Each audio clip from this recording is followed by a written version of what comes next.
Supreme Commander Crix Vantor stood at the center of the Dominion flagship Eternal Victory, a towering figure cloaked in authority and arrogance. His forearms folded behind his back as he stared out at the blue-green planet floating peacefully in the void of space. It was a beautiful world, deceptively serene and rich with life and resources. To him, it was a quaint little rock filled with backward creatures who had somehow managed to send a few tin cans into orbit and now thought themselves worthy of galactic respect. These humans think they are so special.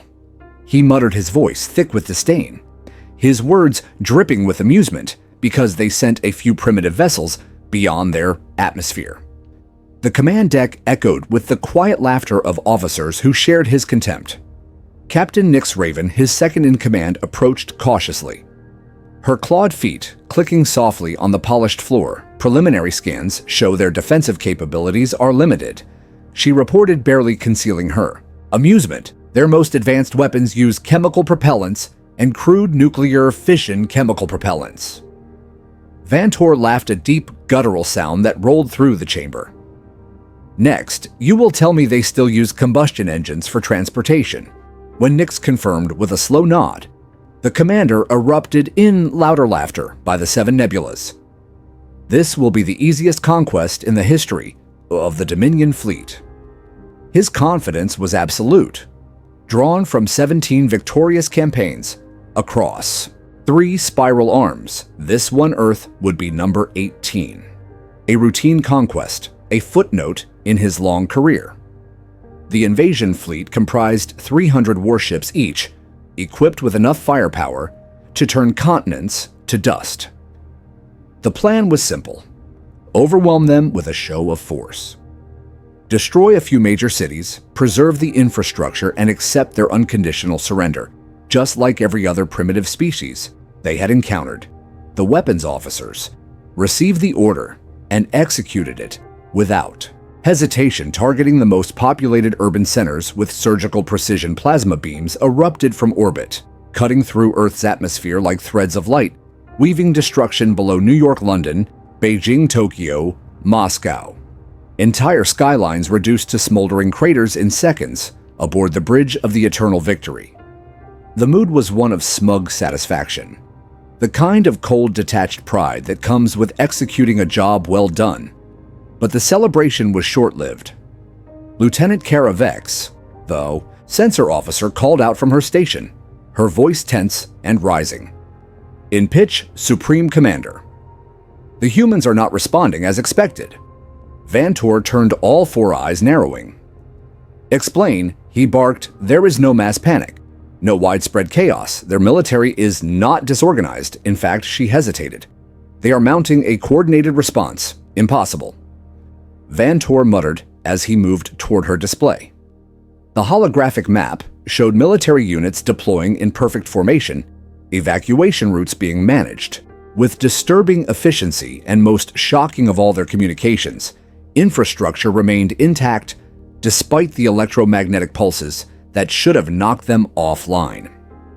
He stared in disbelief. Run another scan, he ordered, before Kara could comply. The ship shuddered under the impact of a sudden strike. Alarms blared across the bridge, and emergency lights bathed the room in red. Nyx shouted over the chaos. 7 of our forward vessels have sustained critical damage from what Vantor demanded. They should not be able to penetrate our shields. The tactical displays updated rapidly, revealing the truth: the humans were using their crude missiles, but they had modified them to emit specific frequencies that disrupted Dominion shield harmonics. A weakness so subtle that even Vantor had never considered it. Should have taken years for a civilization at this stage to discover such a countermeasure. Unless Sir Nyx interrupted, her voice now quiet. I believe we may have made a terrible mistake. Vantor stared out at the planet again, but now the serene blue-green world looked different. It looked like a trap baited with the illusion of simplicity. He watched in stunned silence as more missiles launched from the surface, each one a pillar of chemical fire, defying the technological gap with raw ingenuity and ruthless precision. He clenched his fists, his mandibles clicking in frustration. You think he whispered another impact, rocked the ship, and this time structural alarms blared. Reporting hull, breaches, and loss of atmosphere, the mighty Eternal Victory was bleeding, his voice tight with disbelief. Vantor gave the order all ships execute emergency tactical withdrawal regroup at fallback position Alpha. It was not an order he had ever given before in his long and glorious career, but now it echoed across the fleet as the supposed easy conquest turned into a full-scale retreat. In the moments before they jumped to safety, Vantor cast one final glance at Earth, the swarm of rising weapons jumped. Calm, calculated military discipline, the steady pulse of resistance. These were not the actions of a civilization caught off guard. They were the moves of a predator, waiting in plain sight. Pretending to be prey, he had underestimated them. They all had. And as the stars shifted and the battle faded behind them, Vantor felt something he had never felt in any war campaign, any conquest or tactical encounter.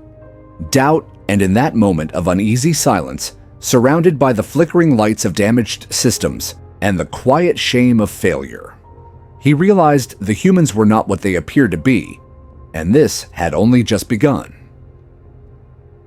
The first signs that something was deeply wrong came not from explosions or counterattacks, but from the eerie absence of panic across the human population. Supreme Commander Vantor stood in silence watching the real-time tactical feed as images poured in from surveillance drones and orbiting probes, expecting to see cities in flames and terrified civilians fleeing in disarray. Instead, he saw order fire suppression systems were already extinguishing blazes. In urban centers, civilian traffic was being rerouted. Calmly, military units were mobilizing with clockwork, precision, and most alarming of all, their global communication networks remained online and active, despite the electromagnetic interference the Dominion fleet had deployed in the opening strike. Vantor had seen countless worlds fall, but never one respond like this. These humans were supposed to be technologically inferior, a species that had barely mastered nuclear power and had only recently achieved crude spaceflight. But here they were coordinating a planetary defense, as if this entire invasion had been anticipated. Lieutenant Kara Vex called out again from the sensor station, "Sir, our attempts to jam their networks have failed. They're using multiple redundant systems, including wired backups, satellite relays, and even a series of short-range civilian mesh nets. Our interference protocols are being bypassed by adaptive software they've deployed to reroute signals." Vantor narrowed his eyes. All four of them zeroed in on the feed, as if sheer focus could make sense of what he was witnessing.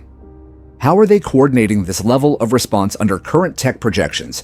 Their command infrastructure should be in chaos. Instead, he saw military bases activating defense systems without delay, aircraft launching into the skies, human pilots coordinating mid-air formations, and armored units deploying with strategic discipline. The image shifted to show a makeshift command center, where humans in combat fatigues worked seamlessly with civilian engineers and emergency services. Not only were they adapting to the situation, they appeared to be executing a plan, a coordinated, deliberate plan, to repel an extraterrestrial attack. This was not panic.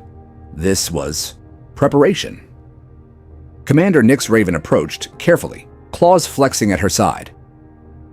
"Sir, we're detecting low-yield nuclear launches from several terrestrial sites." Vantor frowned. Chemical warheads again.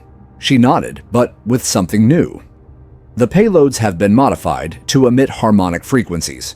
Calibrated to our shield matrix, interference levels are rising across the fleet. We are experiencing targeting malfunctions across 9 vessels." Now Vantor's mouth fell slightly open, not in fear, but in slow-growing understanding. "They knew our frequencies. That's not possible. Our shield tech is unique to Dominion systems, classified, encrypted, even among our own species." Another impact rocked the ship, this time more violent than the last. The deck shuddered under his feet. Warning klaxons blared, damage control teams scrambled as hull integrity dropped in multiple sectors. Reports flooded in breaches in sections 4 through 8. Atmospheric leakage system reroutes, barely keeping up 3 more ships, had been critically damaged, and the cause wasn't some advanced energy weapon or exotic quantum disruptor. It was a series of well-placed conventional warheads, enhanced to exploit very specific vulnerabilities. They should not know we had Vantor. Turned sharply toward Nyx, who was now staring at her console with dawning horror. I believe we've underestimated them in more ways than one. Vantor growled, "We will recalibrate. Shields. Change frequencies." Now, she shook her head. "Already tried. They're adapting faster than we can respond. One of their missiles hit our forward guidance array with pinpoint accuracy, sir. The humans are analyzing our countermeasures in real time." And, adjusting on the fly, Vantor's claws clenched as he realized what was happening. The humans had baited them, drawn them in with a false image of weakness, and now the trap was snapping shut. He looked at the tactical display and saw more missiles rising from the surface, not launched in desperation, but deployed strategically, aimed not at random but at support vessels and critical infrastructure nodes across the fleet. Their missiles were crude by Dominion standards, but their deployment was flawless. Time to strike as Dominion systems cycled through known defensive patterns. Even worse, human drones were now swarming orbital perimeters, some carrying what looked like simple explosive payloads, others emitting pulses that caused minor but cumulative interference with fleet communication. The plan was undeniable. They were probing, testing, exploiting their primitive appearance, had allowed them to study Dominion tactics from a place of perceived irrelevance. Now that illusion was gone, and they were using everything they had learned against the most powerful military force in 3 spiral arms. Supreme Commander Vantor stood frozen, his mind racing the command deck, which minutes ago had been filled with laughter and mockery, now echoed with terse status updates, damage reports, and stunned silence. These humans were not reacting. They were executing a strategy, and worse, it was working with every passing second. The Dominion fleet lost more cohesion, more momentum, and more ships. The Eternal Victory, flagship of the invasion and pride of the Dominion, now listed slightly in orbit, while minor fires were being extinguished across several decks. Vantor gritted his mandibles and forced himself to issue the next command reroute. All available power to shield modulation. Initiate fleet-wide adaptive rotation. On defensive systems, deploy anti-drone suppression fields, and get me a clear line to Earth Command. If these primitives want a war, we will show them the fury of the Dominion. Even as he barked orders, part of him knew it was too late. This was not the easy conquest he had promised the High Council. This was something else entirely. Something far worse. A war they had entered with arrogance, and now faced with a growing sense of unease that the enemy they mocked had been preparing all along, and possibly preparing better than the Dominion ever had. Supreme Commander Vantor stood rigidly in front of the main view screen as the image of General Madison Blake filled the bridge the human woman wore. A formal military uniform, simple in construction, yet unmistakably authoritative.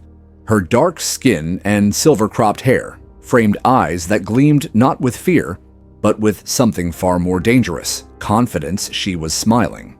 And that smile was not the grin of a species overwhelmed by superior force. It was the grin of someone who knew exactly what they were doing. "Greetings, Supreme Commander," she said in a voice coated with mock courtesy.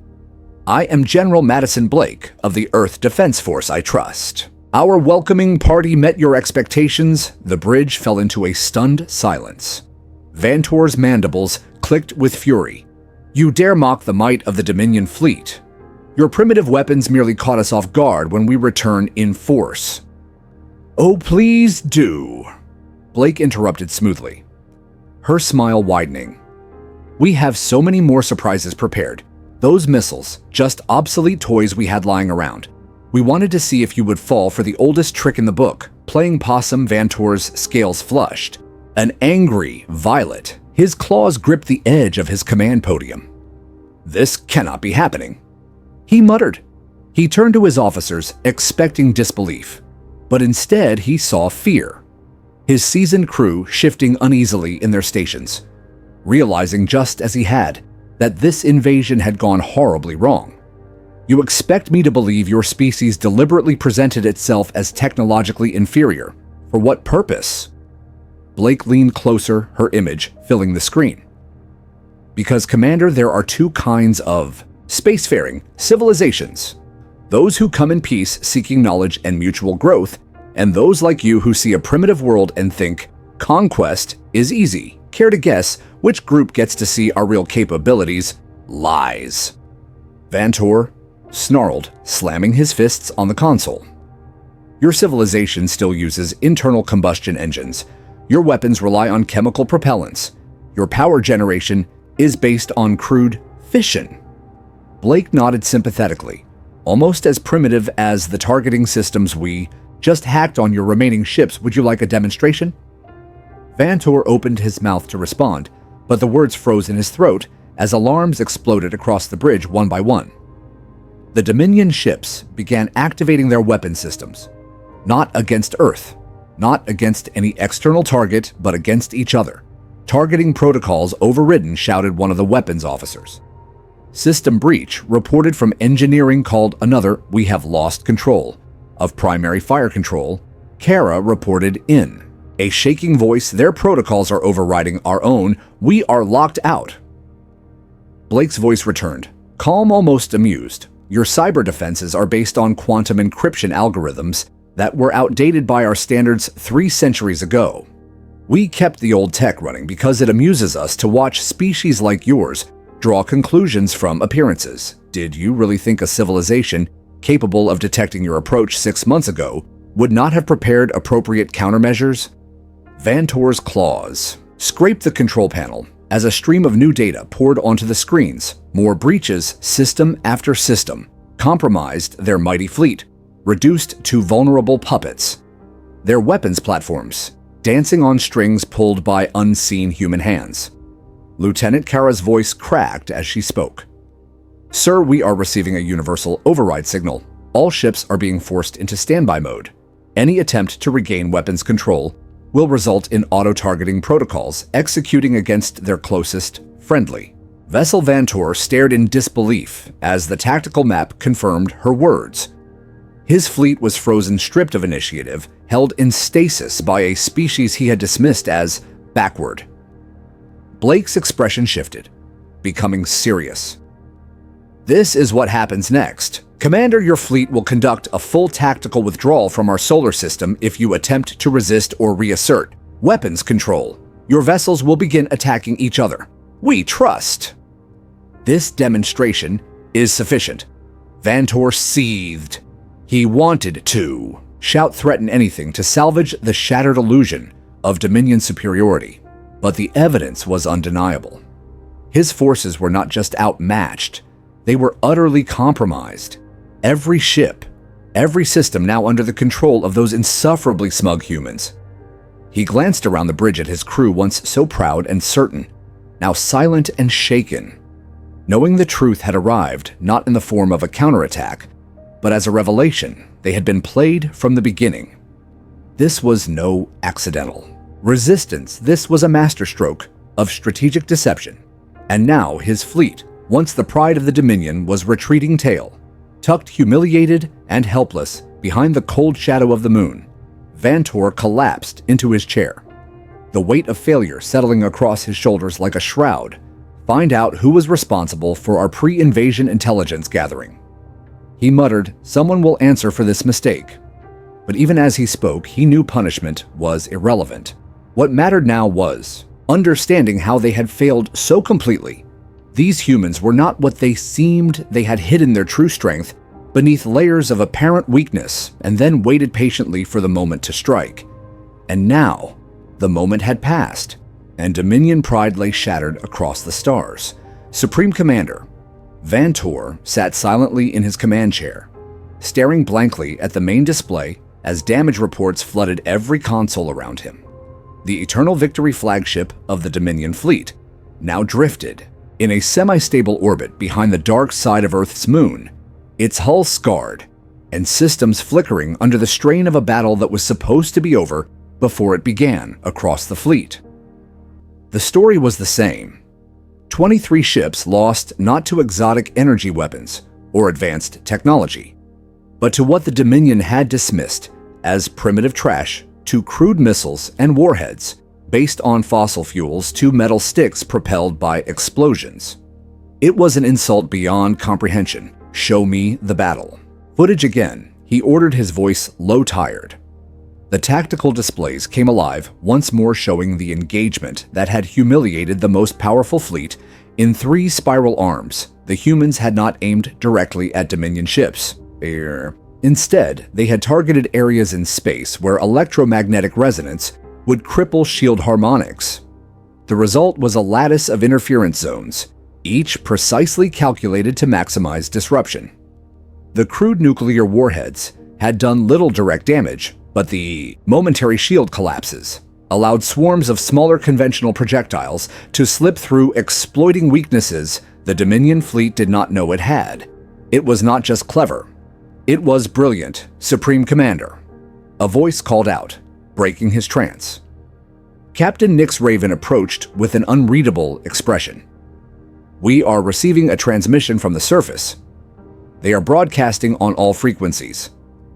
Vantor bristled. Play it! He growled. Let us see what terms of surrender these primitives wish to offer. The screen flickered to life, revealing once again General Madison Blake. Her smile, now even wider than before.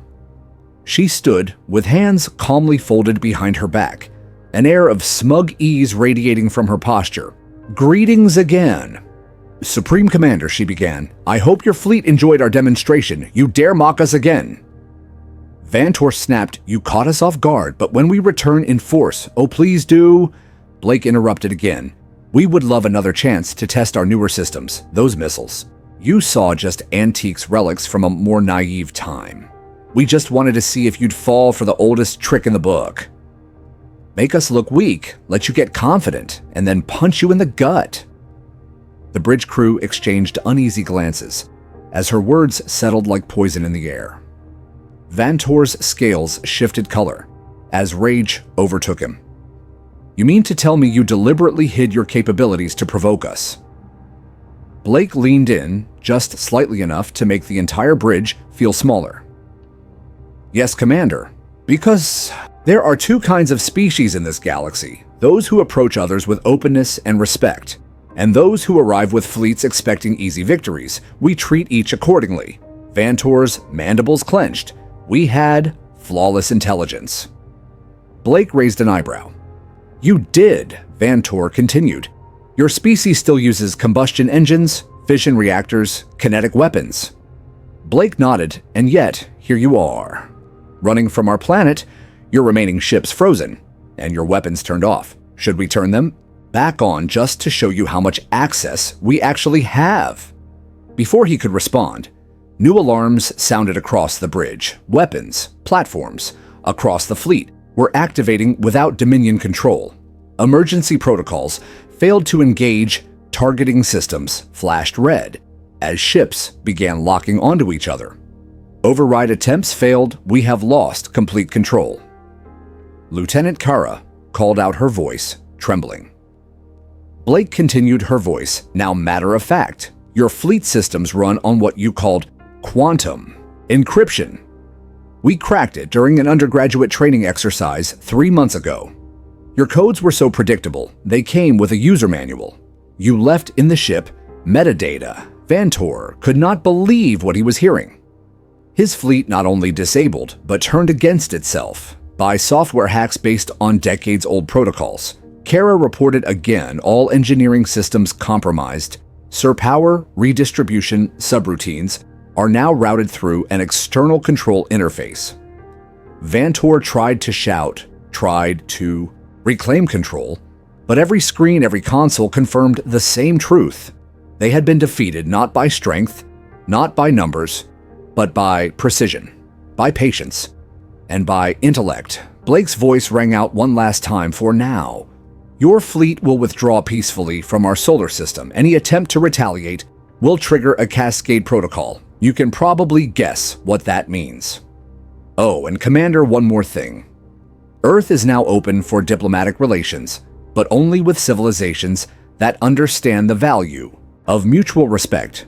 Have a safe journey. The screen went dark, and Vantor stared into the silence that followed, surrounded by officers who had no more illusions left. He sat slowly lowering his arms to his sides. All that power, all that legacy shattered by a species the Dominion had laughed at. A species that had turned their own war machines into tools of humiliation. A fleet meant to subjugate had become a monument to miscalculation, and somewhere on that planet, Blake was probably still smiling. 3. Weeks after the failed invasion, Supreme Commander Crix Vantor found himself once again standing not on the bridge of a glorious warship, but before the Dominion High Council. His scales dulled from stress, his eyes sunken and unfocused.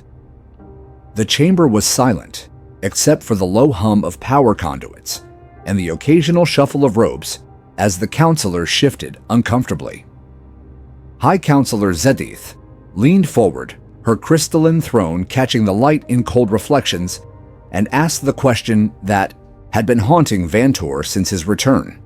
Explain how a primitive species managed to outmaneuver the most advanced military force in 3 spiral arms. Vantor swallowed hard before activating the tactical display and bringing up the hologram of a human woman, tall with cybernetic augmentations along her temples, working in what appeared to be a laboratory, patched together with outdated components, yet somehow running circles around Dominion science. This is Dr. Nova Chen, he said quietly. She has been reverse engineering Dominion technology at an impossible pace. 2 days ago, she cracked the fundamentals of our quantum tunneling drives. Yesterday, her team adapted our shield technology to defend their raider vessels, better than we can defend our own that is theoretically impossible. One of the counselors objected. The calculations alone would require entire think tanks and artificial cognition arrays. She solved it while drinking something called coffee and complaining about Monday traffic. Vantor replied, his voice flat. The chamber was silent. The display shifted, showing footage of human ships using phase technology to bypass defense systems. Instead of rigid formations, they moved like chaotic flocks of birds, unpredictable, difficult to target. Using food delivery drones and civilian tech, retrofitted with Dominion shield generators they had created, what one tutorial video called budget-friendly space. Combat, that tutorial, had over 6 million views. Captain Nyx Raven stepped forward, summoned to offer support testimony. She brought up another clip showing Dr. Chen standing in front of a whiteboard filled with incomprehensible equations behind her.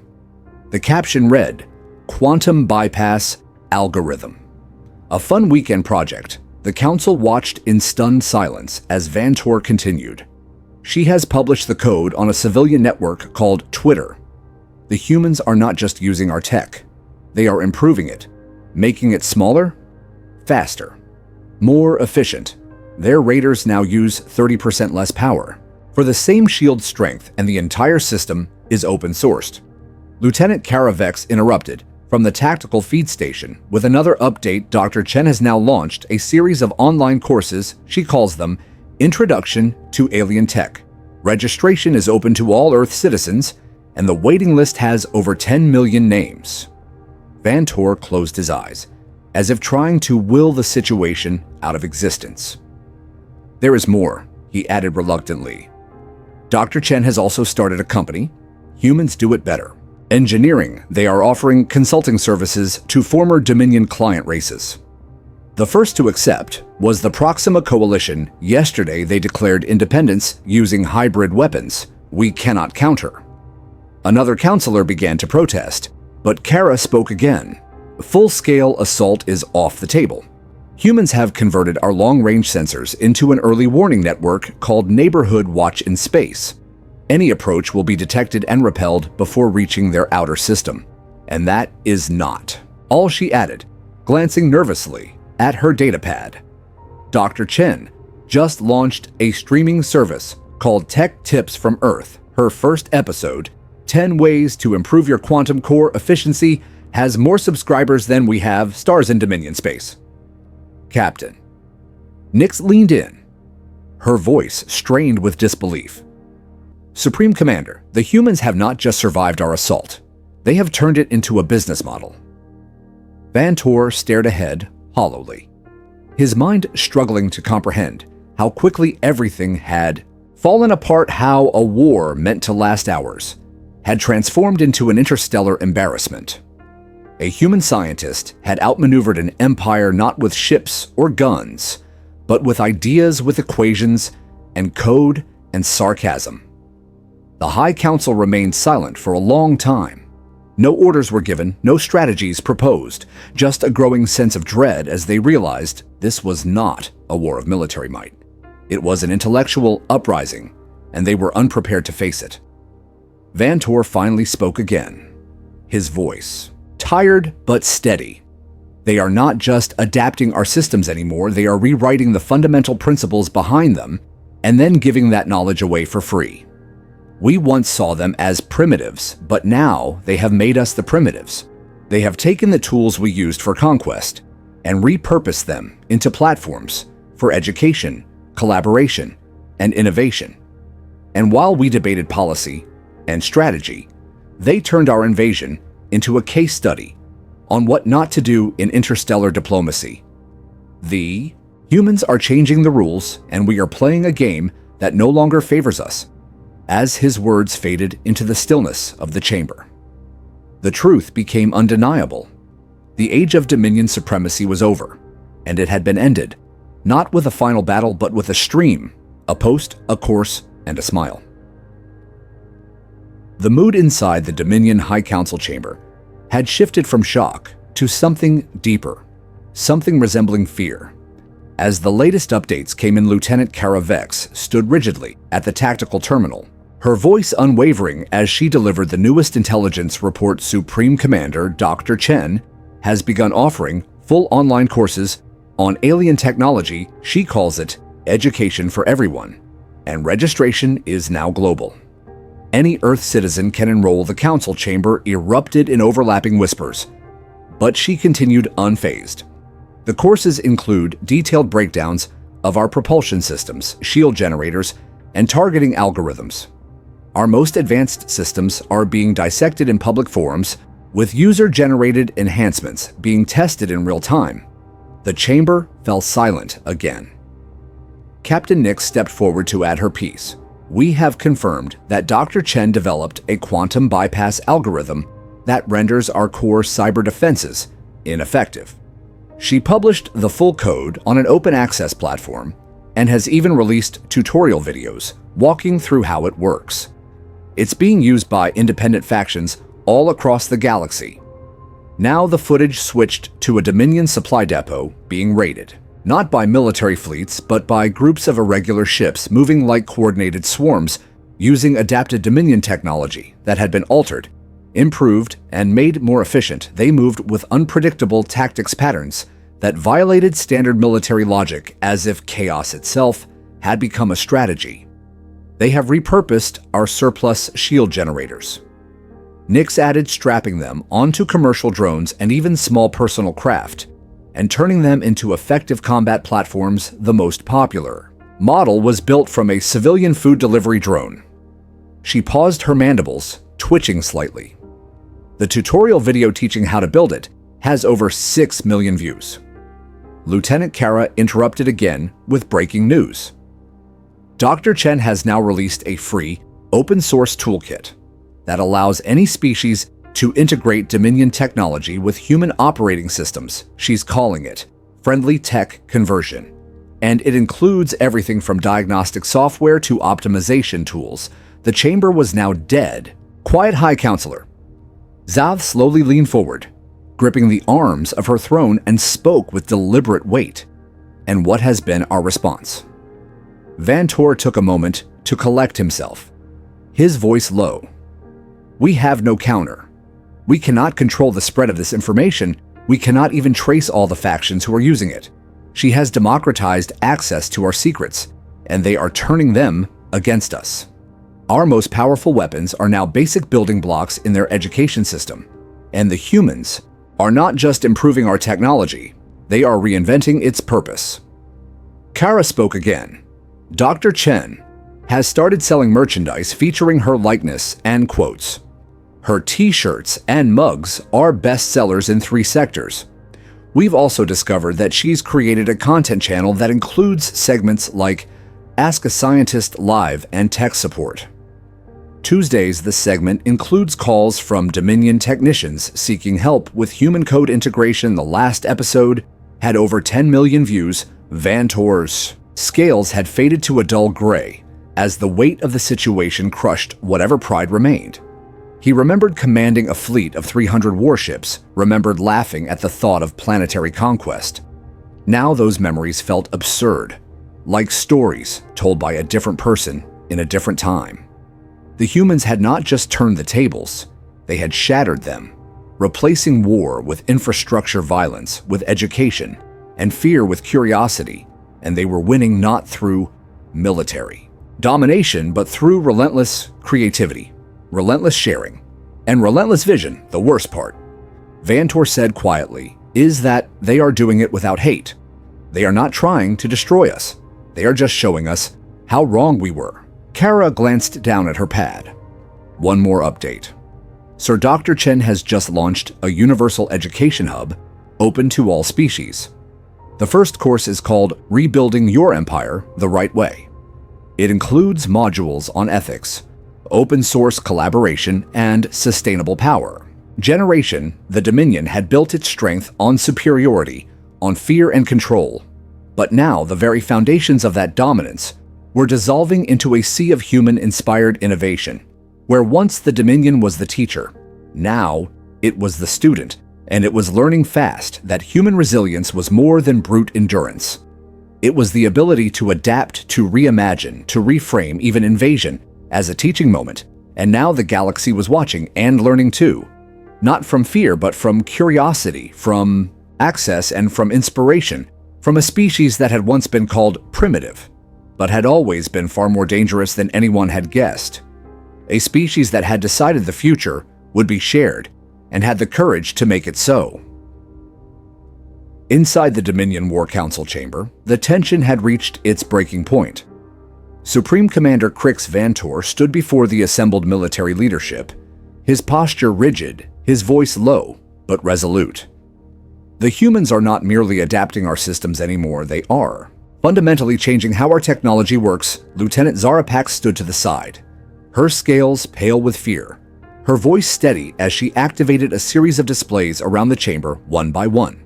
They showed human modifications to core Dominion system ships once driven by traditional quantum cores, now retrofitted to run on something called renewable energy. Vantor narrowed his eyes. Renewable energy, that is not possible. Zara nodded grimly. It is not only possible, but operational. They have managed to create hybrid systems that generate more power with less input. They are changing the very foundation of our military logistics. Captain Nix, ever loyal, stepped forward, interrupting. This is not a war we can surrender to. We still have the combined might of our battle groups. The numbers do not lie. We can overwhelm their defenses. Zara shook her head. No, numbers do not lie. But humans do. And everything they have shown us has been carefully calculated. Their patterns, their disclosures, even their mistakes were rehearsed. It is all part of the deception, and now we are walking into a trap. The council erupted into argument, some demanding immediate retaliation, others urging caution. But none noticed the subtle alert flashing on the side of the tactical screen, an alert that signaled the arrival of something large and terrible.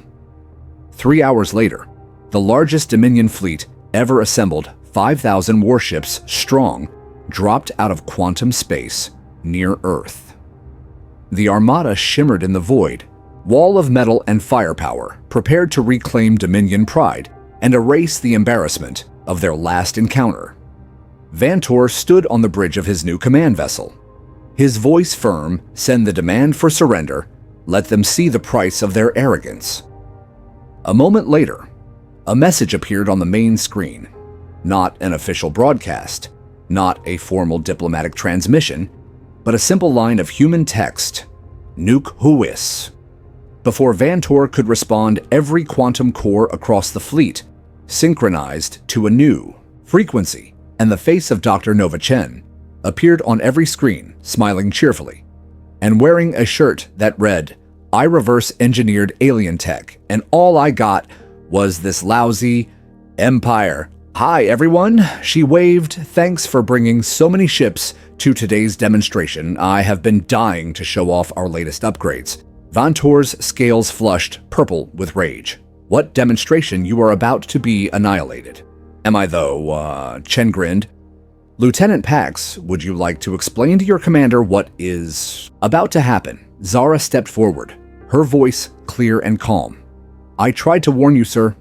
The humans have not been fighting us. They have been studying us. Every maneuver, every countermeasure, every weakness. Now, every quantum core in this fleet is running. The latest human firmware override is not possible. The old codes do not work anymore." Vantor pounded his fists against the command console. "You dare claim you improved the foundation of our technology?" "Improved?" Chen laughed. "No, I rebuilt it from scratch. Your mechanics were functional, but outdated, inefficient, and filled with security holes. I just did a little house cleaning. Warning lights began to flash across the fleet. Weapons powered down, shields, reconfigured propulsion systems, altered without permission." Dr. Chen continued pleasantly. "Your ships are now running on human drive 2.0. It is cleaner, faster, and 60% more energy efficient. Oh, and I am sharing the update with the rest of the galaxy. Open source technology for the win." Captain Nix stared at the tactical display in disbelief. "Our ships are running on human operating systems. We cannot override their control." Chen beamed. "I call it Linux in space, get it? Because never mind, the point is this entire fleet now belongs to the Interstellar Technology Exchange Program. We will be using them for educational purposes and science outreach missions." Vantor slumped into his chair, unable to process what he was witnessing. Thousands of Dominion warships, the pride of their empire, turned into tools for knowledge delivery and planetary uplift programs, and worse, his crews had started receiving job offers from the humans. Chen gestured behind her, and the display shifted, showing thousands of human ships emerging from stealth fields. Not warships, but civilian vessels filled with scientists, teachers, and engineers. She explained, "Your crews have two options. Return home in comfortable transports or stay and help us upgrade the galaxy. We offer very competitive benefits." Lieutenant, Zara appeared beside Chen, holding a datapad with transfer forms. "Ready, I have already joined," she said calmly, "and I suggest others do the same." Vantor looked at the woman who had once been one of his most promising officers, now proudly wearing a human corporate lanyard that read tech support, because someone has to help you turn it off and on again. He realized with growing horror, this was never about war. It was never about conquest. It was a transformation, a reimagining of conflict as education and supremacy as collaboration. And the humans had not just won, they had made him part of the lesson. 1 month after the final failed offensive, Supreme Commander Crix Vantor found himself in the most humiliating situation of his long military career, walking through the very heart of Earth's true technological infrastructure, led not in chains or under guard, but as part of a guided tour offered by his former enemy. General Madison Blake moved confidently through the underground facility, her voice calm and matter of fact, while Dr. Nova Chen offered commentary that made Vantor's scales itch with shame. The lab stretched farther than any Dominion research complex he had ever seen, filled with machinery that defied known physics and theories that bent the very fabric of space and time. "This is the real Earth," Chen said cheerfully, waving a hand toward a corridor, humming with energy. "The surface-level cities, the combustion engines, the chemical weapons, All props we maintain for a very specific purpose. Vantor frowned, narrowing all four eyes at a row of strange machines that seemed to hover within folded pockets of space-time. What purpose? Blake answered, without turning to face him. To test the character of those who arrive. Not every species that reaches the stars comes with peace in mind. Some show up guns blazing, expecting easy victories. Those species get the discount version, the mock-up of a primitive planet, a strategic illusion. Vantor shook his head, unable to comprehend what he was seeing. These were not merely advanced technologies. They were miracles, by Dominion standards, devices that generated quantum fields for leisure systems, that manipulated gravity as casually as opening a door, and what appeared to be an actual pocket universe, sealed in a containment orb in the corner of one lab. A group of human children debated over temporal equations, while a floating pet napped in what seemed to be an artificial singularity. General Blake stopped in front of a wide window, revealing Earth, as it truly was, a world of luminous structures and synchronized light patterns of floating platforms and energy fields and starships silently gliding through the sky above. This is the true face of our civilization, she said, turning toward him slowly and deliberately. We hide it, not because we fear invasion, but because we prefer not to be disturbed. Only those who come with respect get to see it. Vantor stared, unable to speak for the first time in his life. Not because he lacked words, but because none of them seemed to matter anymore. Chen gestured to a series of side rooms, each labeled with phrases that seemed like jokes, until he saw their contents: quantum probability. Manipulators used to roast coffee, multi-dimensional routers built into vending machines, time-dilated libraries, and spatially compressed gardens. Your empire thought we were vulnerable, she said. Your people believed we were children playing with dangerous tools. But the truth is, we have been watching. We have been learning. And we decided long ago that violence was a waste of potential. Blake stepped forward, now her tone soft but firm. You asked why we kept up the charade, why we allowed you to see the illusion and not the reality. And the answer is simple. We wanted you to learn not just about our technology, but about yourselves. Vantor's voice finally returned, but barely above a whisper. Why not simply destroy us when you had the chance? Chen smiled.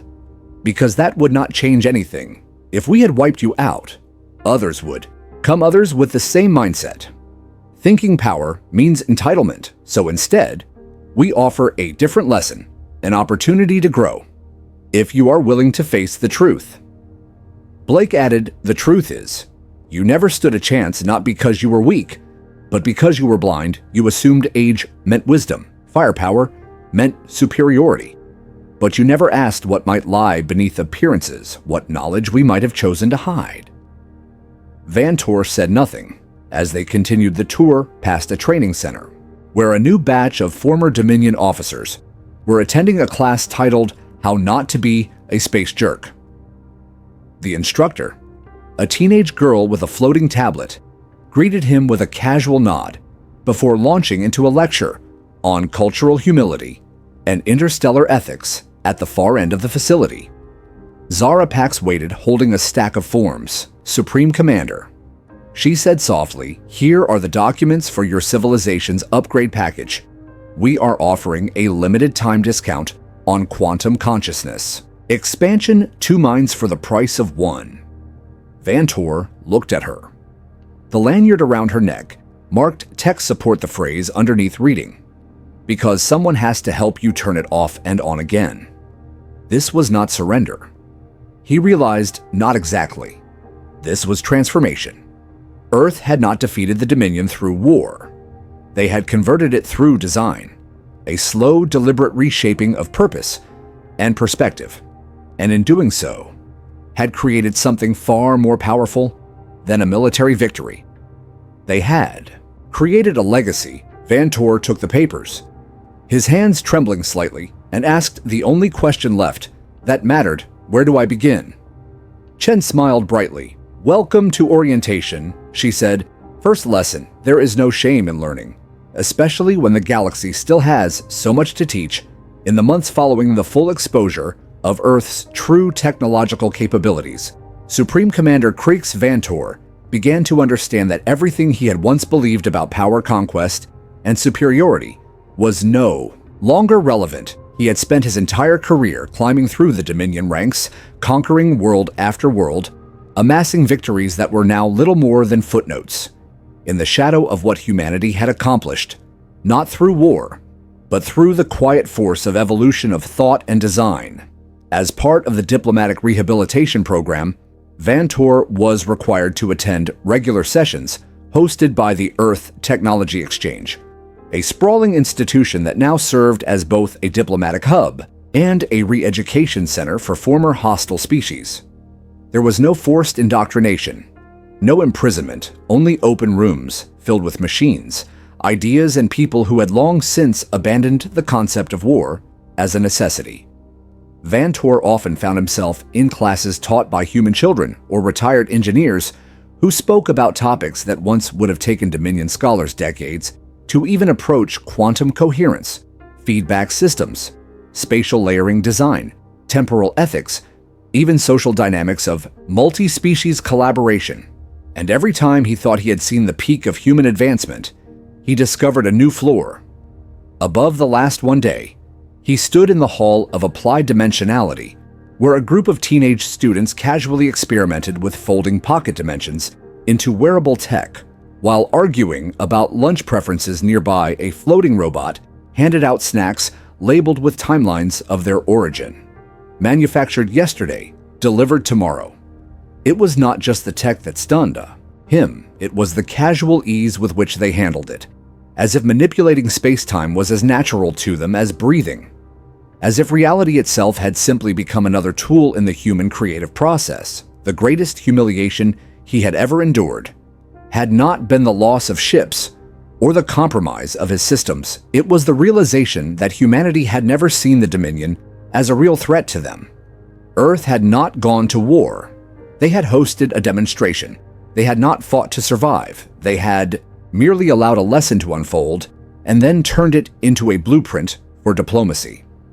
Even now, as Vantor walked through the vast corridors of the Interstellar Outreach Center, he saw reminders of this new reality.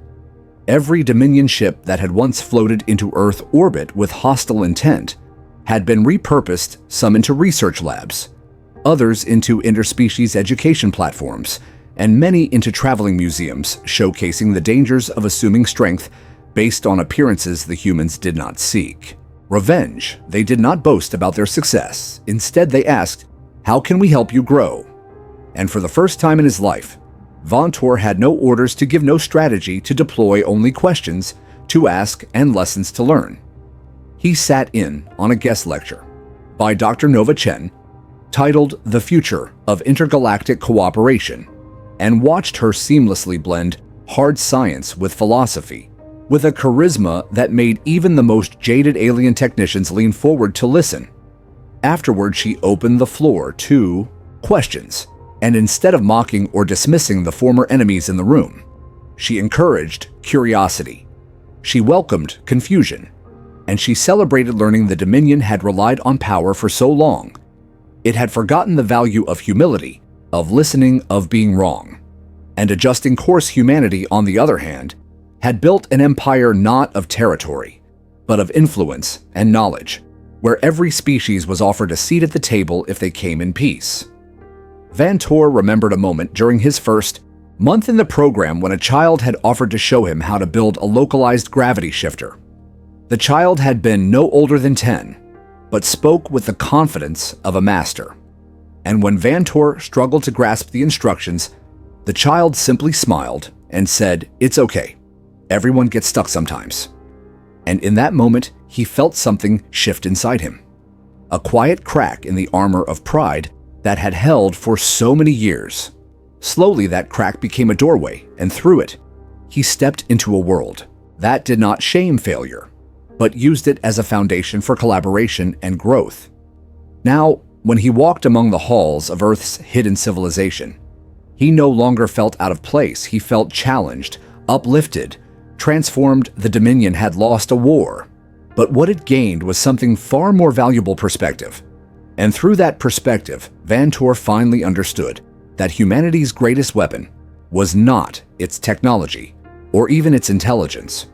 It was its ability to see the best version of others, even when they arrived as enemies, and to turn warships into classrooms, battlefields, into research labs, and conquerors into students. It was not defeat he carried now, but a responsibility to become part of that process, to ensure that no future fleet made the same mistake his had. And when the Council back home asked him what happened on Earth, he would not speak of surrender. He would speak of awakening, 6 months after the invasion that never truly was. Supreme Commander Crix Vantor graduated with honors from Earth's Advanced Interstellar Studies program, a former warlord, now humbled student of human philosophy and technology. His new title, Assistant Junior Trainee in Human-Alien Relations, was a far cry from the pride and power he once commanded across 3 spiral arms, but it came with purpose, with perspective, and with something he never expected to find among the species he once called primitive: respect. Earth had not only dismantled the Dominion's fleet, it had dismantled the very idea that dominance came from firepower or fear. Instead, it replaced it with community innovation and shared growth. And as part of his final coursework, Vantor was asked to contribute to a project that would be distributed across the galaxy, a document titled Lessons from Earth. His section focused not on tactics or mistakes, but on transformation. He wrote about how Earth's true strength lay not in its weapon systems or its shields, but in the way it wielded perception as a tool of peace, how its people chose not to destroy their enemies, but to invite them into something better, something more sustainable. He wrote about walking through labs where temporal anomalies were harnessed to create safe learning environments, about street vendors who sold ice cream that existed in multiple times and flavors simultaneously, about children who played with gravity as a toy, not a burden. And he wrote about his own failure, how pride had blinded him, how certainty had become a weakness, how his refusal to ask questions had cost him the war before it ever started. And in the end, he told the truth that Earth's primary export was not technology, but perspective, a reimagining of potential, not through domination, but through invitation. In the months following his graduation, he returned briefly to the Dominion, not as a conqueror, not as a commander, but as a messenger. He carried with him proposals for diplomatic cooperation, for educational exchanges, for open tech sharing, and for the gradual reintegration of the Dominion into the wider galactic network, a network now built upon transparency, curiosity, and mutual respect. And while many of his former peers scoffed and dismissed his words, a few stayed after the meetings. A few asked questions. A few enrolled in the beginner course on interstellar humility. And Vantor smiled, knowing that was how it began, not with revolutions or declarations, but with questions with cracks in the wall of certainty, with the quiet courage to say, I don't know, maybe there is more to learn. And somewhere far above that old blue-green planet, Dr. Nova Chen was still posting tech tips from Earth. General Madison Blake was still hosting weekly seminars on post-conflict cooperation, and Lieutenant Zara Pax, now head of the Dominion Earth Liaison Department, was busy onboarding new recruits for the Galactic Education Corps. The lesson was simple but profound in a universe filled with weapons and warships. The greatest strength is the ability to uplift, to reimagine, to invite others to grow, and in a galaxy long ruled by fear, Earth had become something no one expected. A lighthouse, a guide, and a gentle but unyielding reminder that the future belongs to those who build it together. And perhaps the most important truth of all is one we can take with us even here on our own world, that real strength is not measured by what we can destroy, but by what we choose to protect, and how we choose to teach others to do the same. The next time someone assumes they have all the answers, remember Vantor's journey and be willing to ask the question, what if we are only seeing the surface? What if the truth is waiting patiently for us to notice the trick was never the trick itself? It was realizing the lesson was always part of the plan all along.